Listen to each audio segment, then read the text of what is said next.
For 4 years, my daughter always told me on Father's Day that she was busy at work even when I called her. I found out on social media that for all these past Father's Days, she was having dinner with her stepdad. When I asked her, she said, "He is fun to be with. You are just a boring old man." I didn't react immediately, but I knew what to do. I will tell you everything.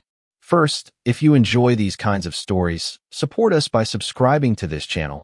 Click on the like button and tell us where you are watching us from in the comments section. Now let me tell you how everything unfolded. I used to tell myself that silence was just part of growing older, that the stillness in my house on Father's Day wasn't a reflection of my failures, but of time simply moving on. My name is Alan. I'm 62 years old, semi-retired, and I once believed that being a good father meant providing everything my daughter needed without ever asking for much in return. I gave her the house she lives in, helped her land the job she brags about to her friends, and paid for her education all the way through grad school. I did it without keeping score. I never imagined that one day, I'd feel like a ghost to my own child, watching from the sidelines as she built a life that I wasn't welcome in. Every June, I'd wait for a call, a text, hell, even a voicemail. But every year, it was the same line, "Sorry, Dad. Work's been crazy." And I believed her. God help me, I believed her. There's a particular kind of ache that comes with watching your child celebrate someone else as the father figure while pretending you don't exist. It doesn't hit all at once. It builds over time, subtle like erosion, wearing down the rock of who you thought you were. The first Father's Day she missed, I excused it easily. Deadlines, new promotion, the stress of trying to prove herself in a male-dominated office. I even defended her when friends asked if I had seen her that day. "She's busy," I'd say, waving it off like it didn't sting. But the second year came. Then the third. By the fourth time, my denial was no longer noble, it was delusion. I had become the father who clung to hope because it was easier than facing the truth that I had been replaced. I found out on a Sunday afternoon, and I wish I hadn't looked. I was scrolling through Facebook, not even her page, just the public one of her stepfather, Greg. That man. I never liked him, not because he did anything terrible, but because he always carried himself like he had won something. He married my ex-wife and immediately assumed a paternal role over my daughter that I never offered up. He was the kind of guy who wore boat shoes to backyard barbecues and insisted on calling everyone buddy. But what broke me wasn't his smug smile or his dad joke persona. It was the photo. My daughter, my only child, sat at a candlelit table across from him, smiling with her head tilted in that affectionate way she used to do when she was younger. The caption read, "Annual Father's Day dinner with my favorite guy." I stared at that photo for what felt like an hour, my coffee turning cold in my hand. I wanted to believe it was an old post, a memory from years ago. But the date, right there at the top, was yesterday. Fresh. Timely. A reminder that her absence in my life wasn't accidental. It was curated. Chosen. And beneath the photo were comments from her friends, gushing about how sweet their bond was and how lucky she was to have such a fun stepdad. Fun. That word gnawed at me like a splinter I couldn't dig out. I closed the app and sat in silence, staring out the window. The sun was still out, mocking me with its warmth. But inside, all I felt was cold. I called her, not with rage or accusations, but with the faint hope that maybe, just maybe, there was a logical explanation. Maybe it was a dinner hosted by her mother. Maybe Greg had invited himself. Maybe she hadn't meant to hurt me. But when she answered, her voice was brisk and her tone impatient. "Yeah," she said, like I was some telemarketer disturbing her evening. I cleared my throat. "Hi, sweetheart. Just calling to see how your weekend's been. Did you do anything special yesterday?" There was a pause. I could hear her sigh on the other end. "Look, Dad, I don't want to do this right now." My chest tightened. I just saw the photo, and I had dinner with Greg. He's fun to be with, okay? You're a boring old man. No offense. That was it. That was the moment something inside me broke. Not in an explosive, angry way. Not even in a teary-eyed collapse. No, it was quieter than that. It was the sound of a door closing softly. I don't even remember what I said before hanging up. Maybe nothing. Maybe I just let the silence speak for me. I sat there for hours afterward, thinking about all the birthdays I never missed, All the school plays I sat through even when I had meetings lined up the next morning. I thought about the night I stayed up with her while she cried over her first heartbreak, the time I drove 4 hours to fix her car when she was in college, the way I held her hand when we put down our old family dog. None of it mattered now, because I wasn't fun. That night, I didn't sleep. I paced the hallway, hands in my pockets, staring at the family photos still hanging on my walls, some yellowed with age, others framed with more hope than accuracy. Around 3 a.m., I made a decision. I sat at the kitchen table, opened my laptop, and sent an email to my realtor. The house she was living in, my house, the one I gave her the deed to but never officially transferred, was going on the rental market. I told the realtor to handle everything.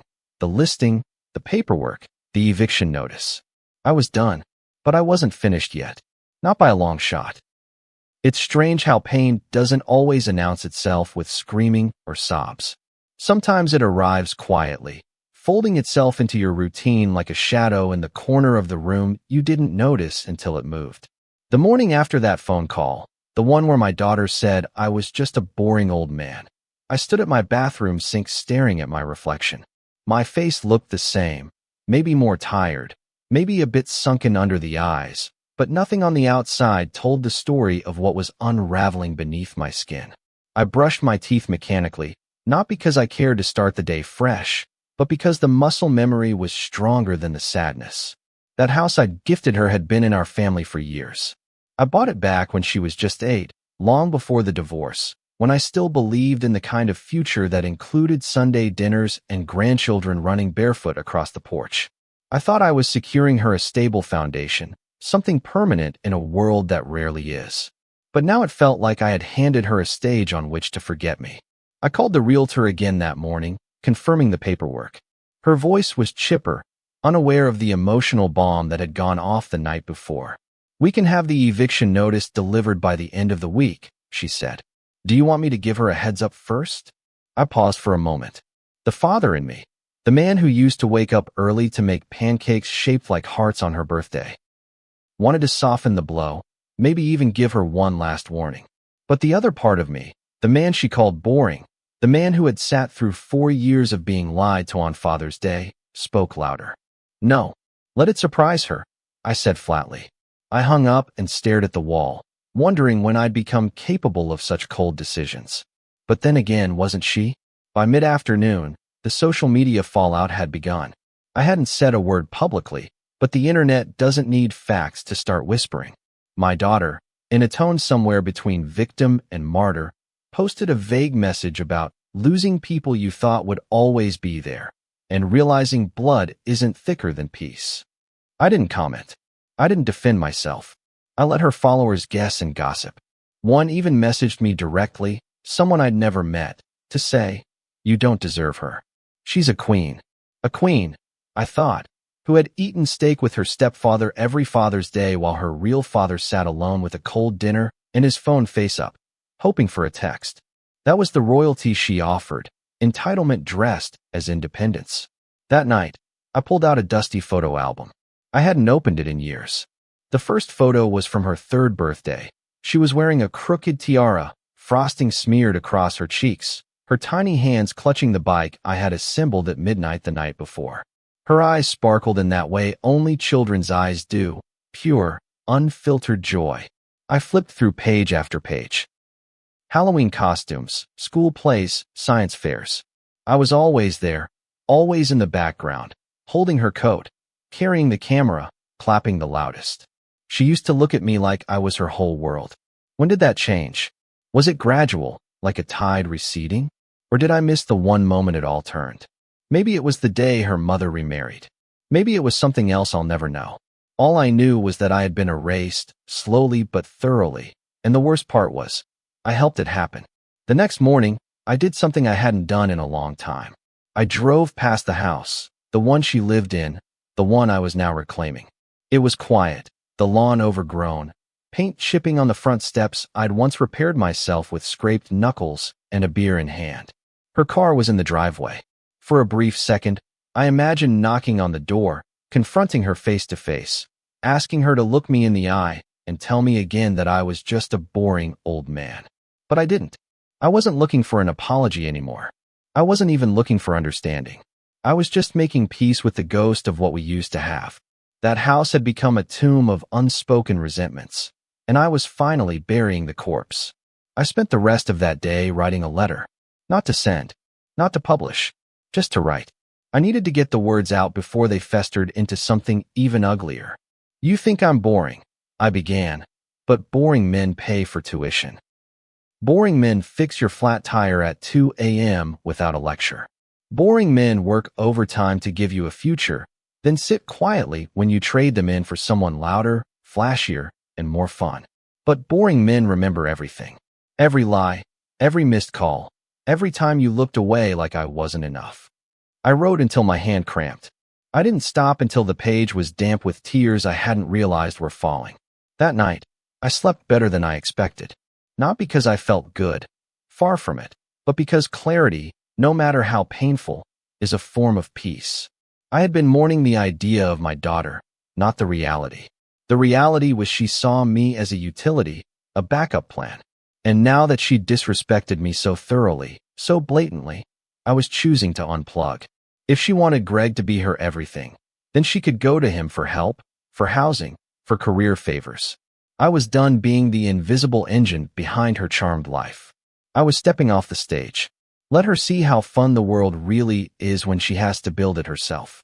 When I bought that house, it was supposed to be a gift, a symbol of everything I had worked for, a way to ensure that my daughter never had to struggle the way I did in my early years.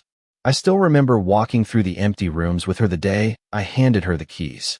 She was 24 then, fresh out of graduate school, wide-eyed with excitement. "You're really giving me this?"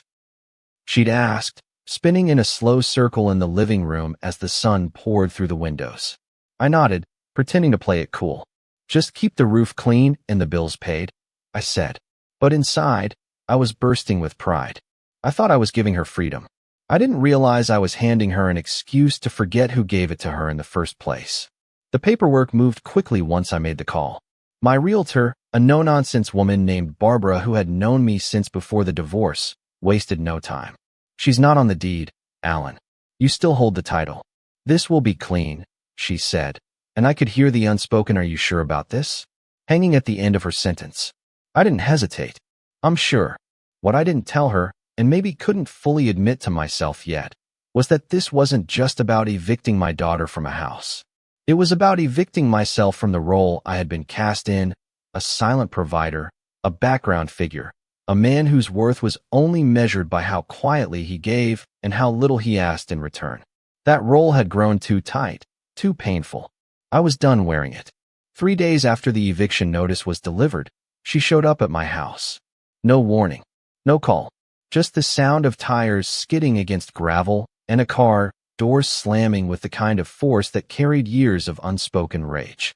I watched her through the window before I opened the door. She didn't knock, just walked in like she still had the right. Her face was flushed, hair tied back, fury in every step.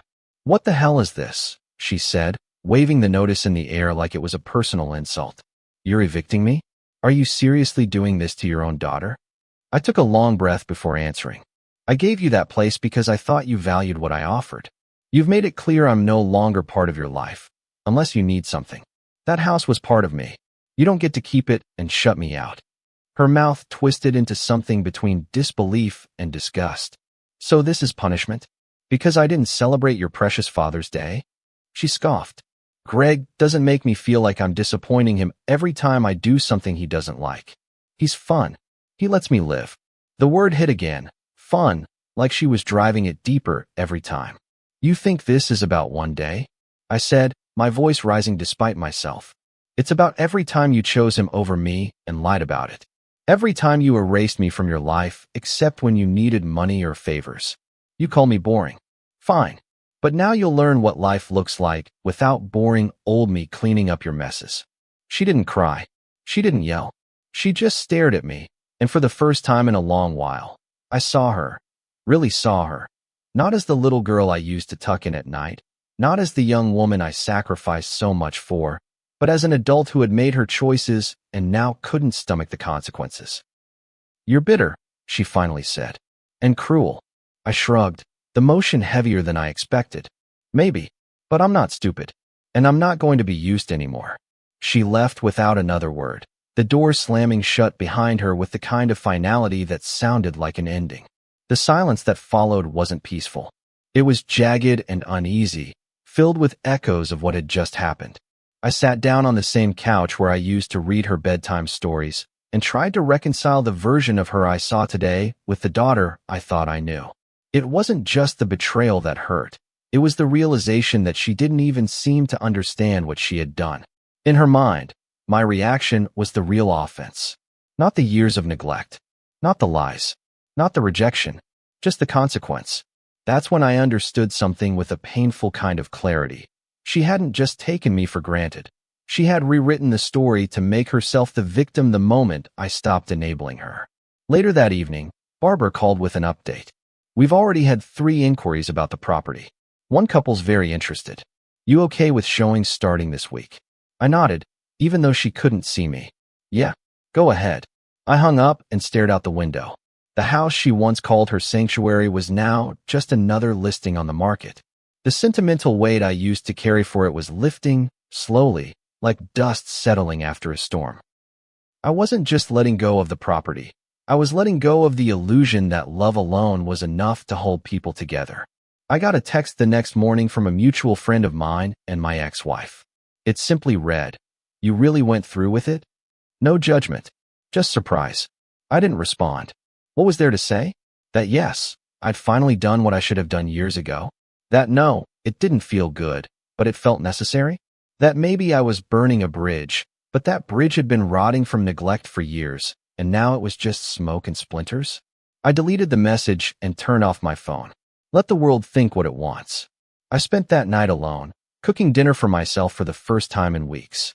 Nothing fancy, just roasted chicken, some vegetables, and a glass of wine I hadn't opened since my last birthday. As I sat at the table, I looked at the empty chair across from me, the one she used to sit in during holidays, the one I kept clean just in case she ever dropped by. And for the first time, I didn't imagine her coming back. I imagined someone new. A tenant, a young couple, a stranger, anyone but her. Because that house wasn't hers anymore.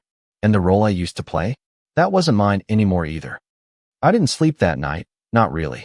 I laid in bed with the ceiling fan spinning above me.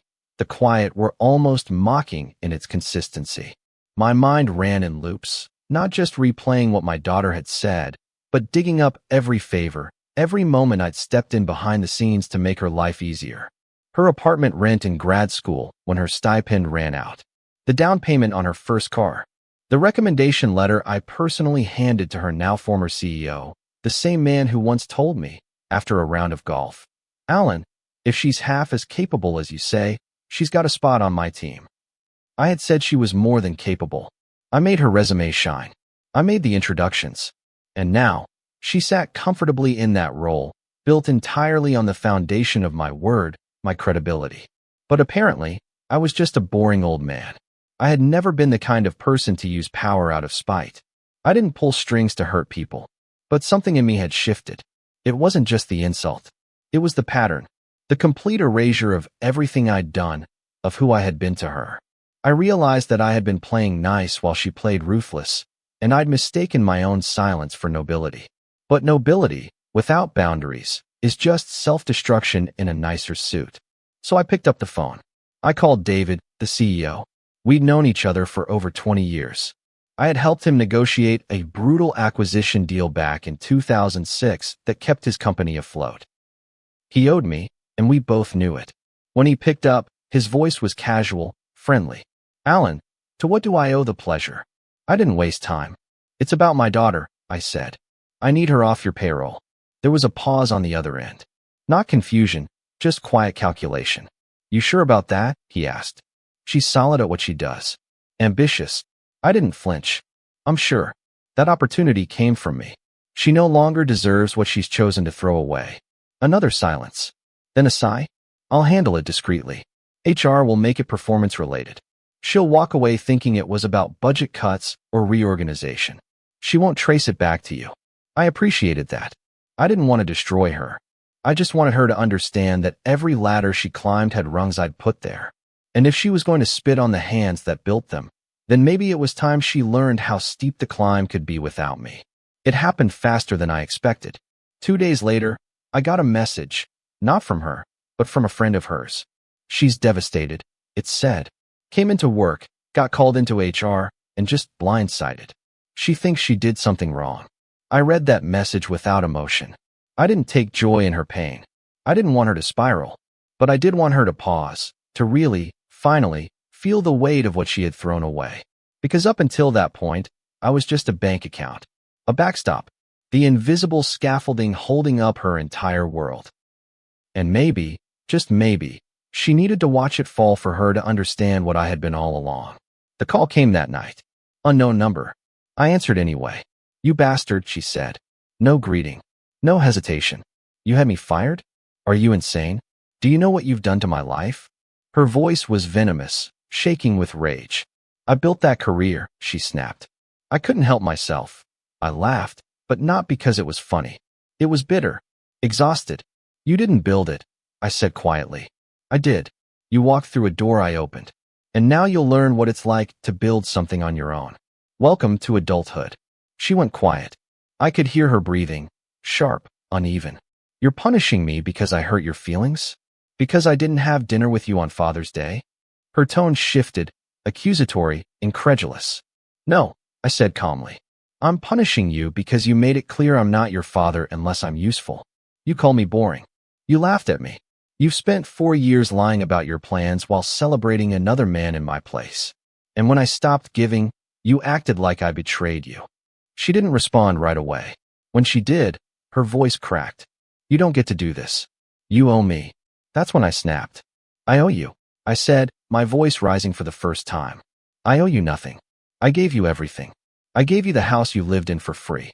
I gave you a job you didn't earn. I gave you love, consistency, and decades of loyalty, and you spat on it. You said I was boring. Well, maybe boring men have limits too. And maybe you should try living without the boring man who paid your bills and protected your dreams. Maybe Greg can help you now, since he's so damn fun." She hung up.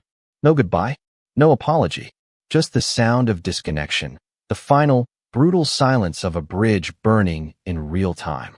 I stared at my phone for a long time after that. Part of me hoped she would call back, apologize, break down, say something that showed she finally understood. But nothing came. Not that night. Not the next day. Just silence. The same silence I had lived with on Father's Day for years. Only this time, it felt different. This time I chose it. Word spread quickly.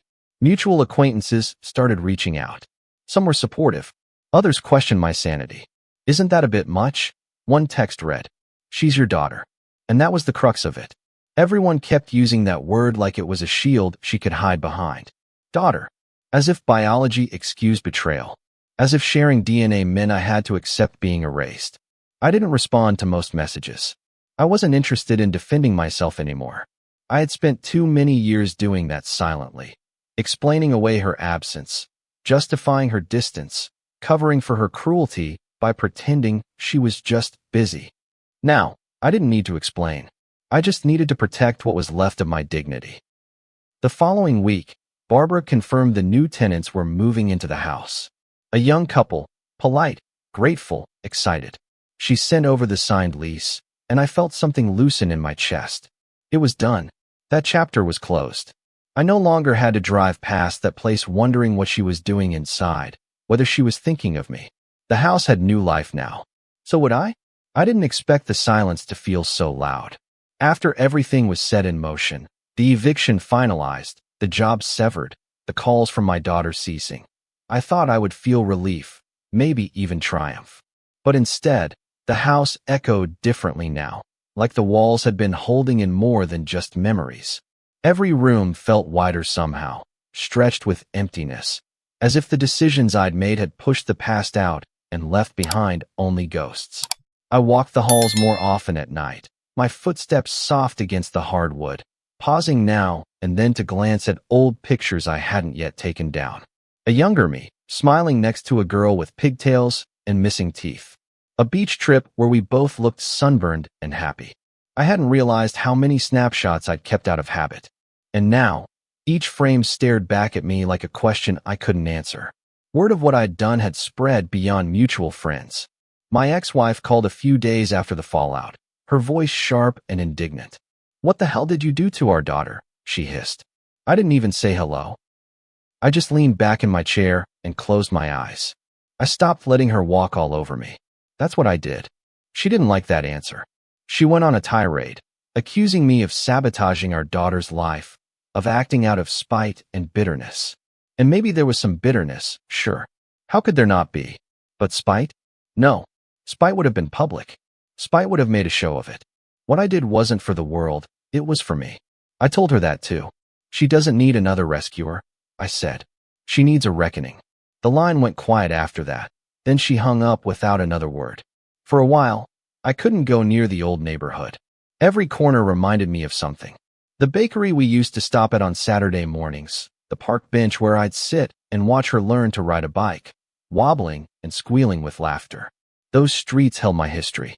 And now they held hers, too, but not with me. I started taking different routes, avoiding those turns that might force old emotions to rise. It wasn't that I regretted what I'd done. I didn't. But I had to grieve it, because something had died, and it wasn't just the relationship. It was the version of me that still believed she might come back on her own. A neighbor stopped me outside my home one afternoon. Mrs. Ellison. She was in her 60s, the type who knew everyone's business but kept it in the form of passive concern. "Saw your daughter sitting on the curb outside the old house last week," she said, folding her arms. She looked lost. That image rooted itself in my mind. My daughter, sitting where she used to wait for me to pick her up from school, only this time not knowing where to go next. A part of me wanted to drive over, to sit beside her and talk like we used to. But I didn't, because I knew that if I showed up now, it would undo everything. It would tell her that no matter what she did, I'd always clean up the mess. And I couldn't be that man anymore. That version of me was gone, buried under years of neglect, and finally, a line she couldn't uncross. She tried one more time, through a text this time. Just 3 words. "You were right." I stared at it for a long while, trying to decide what kind of message it was. A white flag? A manipulation?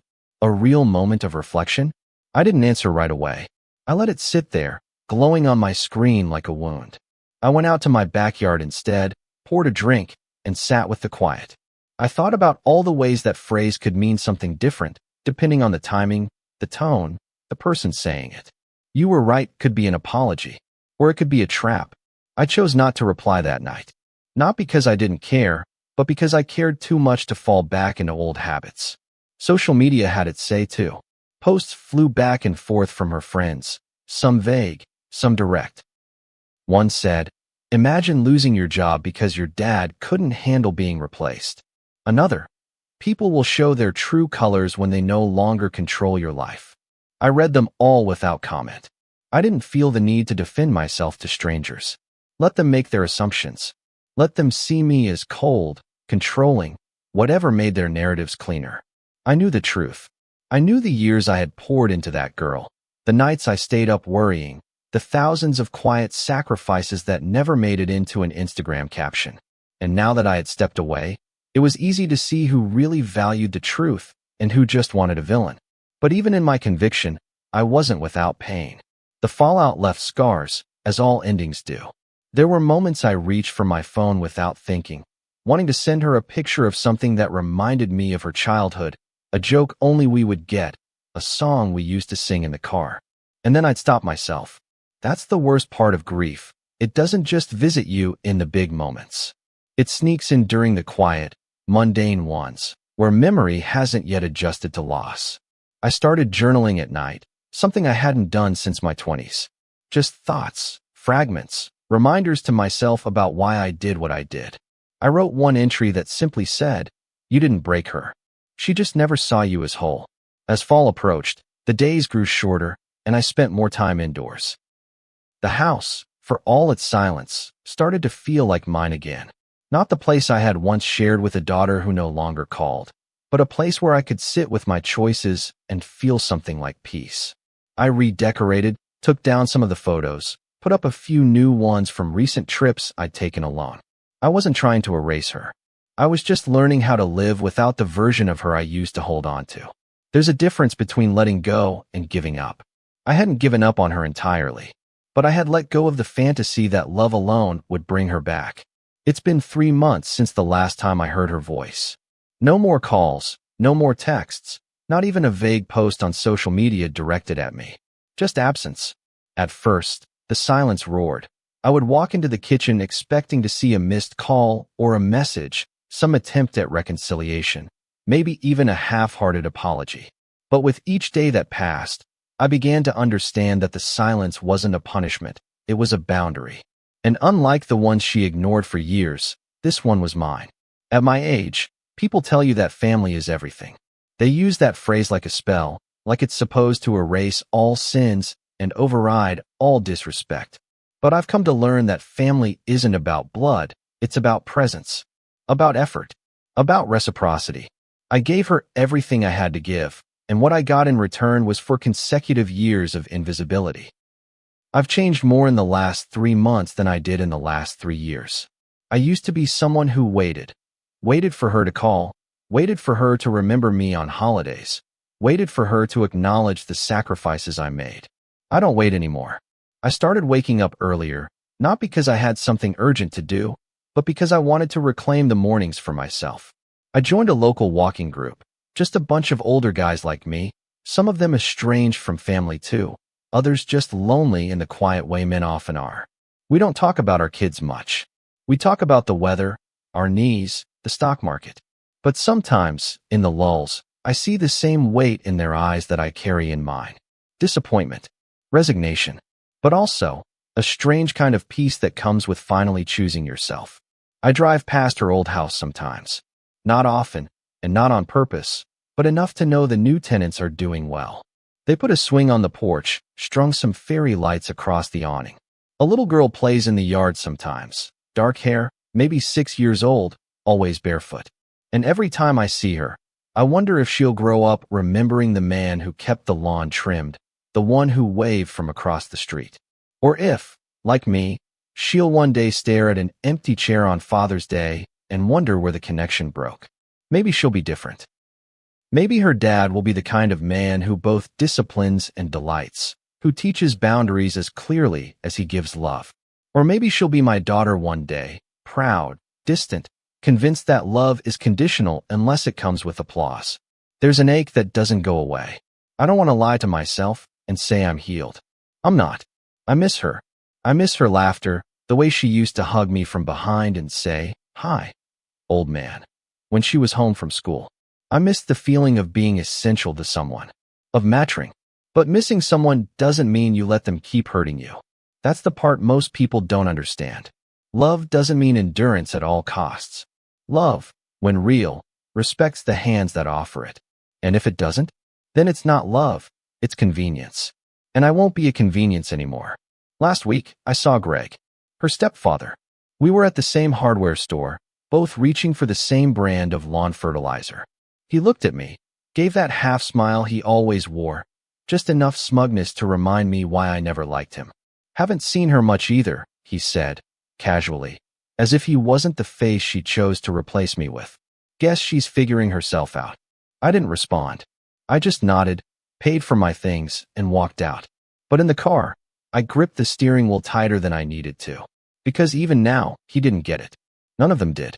They saw her silence as exploration, growth. But to me, it was erasure. She didn't go silent to find herself. She did it to unfind me. But I've started building something new. I've been volunteering twice a week at a community center, helping young men write resumes, prep for interviews. Most of them didn't grow up with fathers. Some are angry. Others are quiet. But they all listen when I talk. They ask questions. They shake my hand. They thank me. It's not fatherhood. Not really. But it's something adjacent to purpose. Something that makes me feel like I'm still useful in this world, even if the person I wanted to be useful to the most doesn't see it. Sometimes, one of the younger guys will ask, "You got kids?" And I'll pause. I usually say. Not anymore. It's a hard sentence to get out, but it's the truest one I have. A friend of mine, Tom, divorced, 2 grown sons, told me something that stuck with me. We were sitting at a diner, coffee cups between us, watching the rain streak down the window. He said, "You can forgive someone without inviting them back into your life. That's not bitterness. That's boundaries." It hit me like a brick. For so long, I thought choosing myself meant I hadn't forgiven her. But I have. I forgive her for the dinners I wasn't invited to, for the words she said that still echo, for the way she weaponized silence. But forgiveness isn't a door she gets to walk back through. It's a gate I lock to keep myself safe. And that gate, it's staying shut. On Father's Day this year, I didn't sit by the phone. I didn't scroll through old photos. I didn't hope. Instead, I made breakfast. I went on a walk. I stopped by the community center to help a kid practice his handshake before a big interview. And when I came home, I poured myself a drink, sat on the porch, and watched the sun go down. Alone. At peace. Not because it didn't hurt, but because I finally understood that some kinds of love have to end before they kill the part of you that still believes in being loved right. Have you ever had to let go of someone you love, not out of anger, but to protect your peace? Family betrayal cuts the deepest, especially when it's your own child. But sometimes the hardest boundary is the one you draw out of love for yourself. If this story resonated with you, share your experience in the comments. We're building a space where hard truths can be spoken. And if you want more stories like this, don't forget to like, share, and subscribe. Your support helps these stories reach others who need to hear them. See you soon in the next story.